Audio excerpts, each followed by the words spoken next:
So in the theme of biomimicry, we now have for you Karthik from SUNY Buffalo and Geoffrey from Sentai, who until recently were working at Harvard on a project called RoboBees.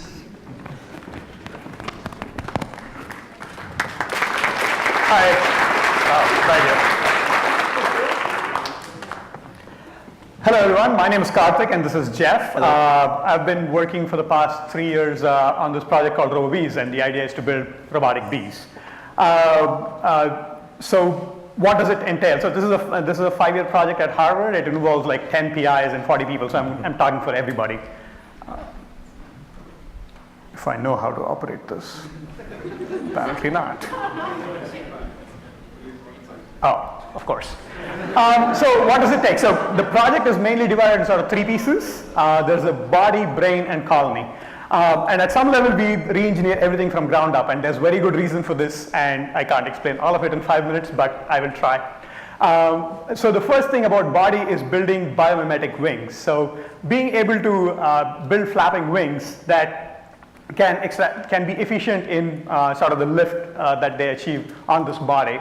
And also, we just saw a demo where he used servos, but turns out at the size we want to build these, at B size, servos and motors are not very efficient. So novel actuation mechanisms, and what we've come up with is this piezoelectric actuator that actually turns out is very efficient at these scales. The second thing is, if you think about them, a lot of people have said these are basically iPhones with wings. But if you sort of look at the computation that happens on these, they're not general purpose computers. So what are the computational mechanisms that you can use? And so we have a couple of people in computer architecture working on accelerator-based processors that are specifically targeted for these sorts of devices. And finally, where Jeff and his startup comes in, are these low-power vision sensors. So when you're building flying things of this size, it's very hard to put sort of standard off-the-shelf sensors. So what sort of sensors can go on these that sort of are within the weight, power, computation limits for such a thing? And finally, if you want to build a swarm of robotic bees, then what are sort of the coordination mechanisms? How do a swarm of them work together to do what is interesting? So what I'm going to do is show you a bunch of videos. This is now the fourth year of the project, and we've come through some accomplishments. The first one is the first sort of controlled flight of an MAV of this size, a flapping wing MAV of this size. And this is, so this is again inside a YCON system. I don't know if all of you were there at the start of the day when Vijay showed you things in the YCON system. This again has the markers. But the key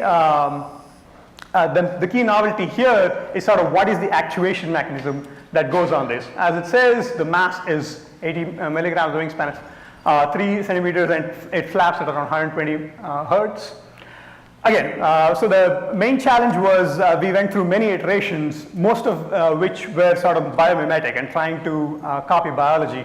But what finally worked was these 2 actuators on sides and the 2 wings flapping at different frequencies, at different rates and different, using the different actuators. So here's a video of the flight. This was recently published, as you can see, in Science. And this is work of Kevin Ma and his team. You actually get full control of the bee within the YCON space. It can do lateral movements, it can hover, it can do full control. I think there's, sorry.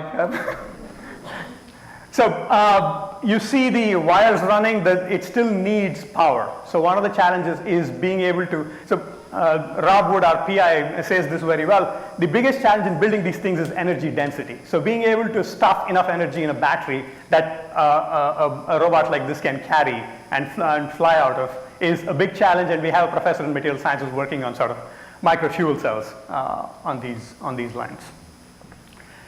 So we've demonstrated that you can fly these things.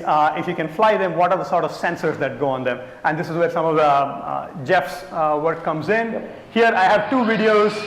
Both of them are using helicopters. The one on the left is actually using a single sensor to hover, and we'll sort of zoom in on these sensors. These are very lightweight sensors, lightweight vision sensors. They give you 16 by 16 pixel images, and we're able to do control. So on the left side, it's hovering. On the right side, there's a ring with 8 of these sensors. and we can actually demonstrate full control of the aerial vehicle. What you're seeing there is it uses what is called optic flow. And turns out in nature, honeybees use this to actually do long distance navigation. So we use a version of that for the control. And again, like I said, you can do hover using a single sensor, and we can actually do full control using. We're already out of time. And finally, how do you coordinate a swarm of these? And so each of these is very limited in sort of computing, but we want to do complicated applications. So the way we do it is, again, somewhat bio-inspired. We have a hive where most of the computing happens. The hive tells each guy what to do, and over time it sort of gathers information, and again, there's more work. Yeah, this is sort of a video. I can tell you more if you're interested in more about this, come chat with me, and I can sort of tell you more. But basically, we have a model which sort of mimics what Google does in its data center. So MapReduce style, being able to divide a big task into smaller pieces that each robot can do individually. All right, that's my time. If somebody can zoom into the. Sure, we have a little bit of time. So this is the ring sensor. This is the ring sensor right there, and obviously one of the challenges for making something work on a platform like that is to make it small, make it small, make it small. So I actually developed special silicon for this. These are camera chips I developed. And this is the actual camera chip that was used in that single sensor demo. I don't know if it will appear if you can get it or not. It weighs about 200 milligrams. And I think I used about 200 pixels to do that demonstration. You do not need a megapixel to do things interesting. Keep in mind that insects have anywhere from several hundred to maybe 10,000 pixels. So I don't know if you can. Yeah, probably not. No, it's not going to work. Okay, I'll show you afterwards. Anyone that's interested. If you want to come see this. This weighs 2 grams. Very cool. Thanks, guys.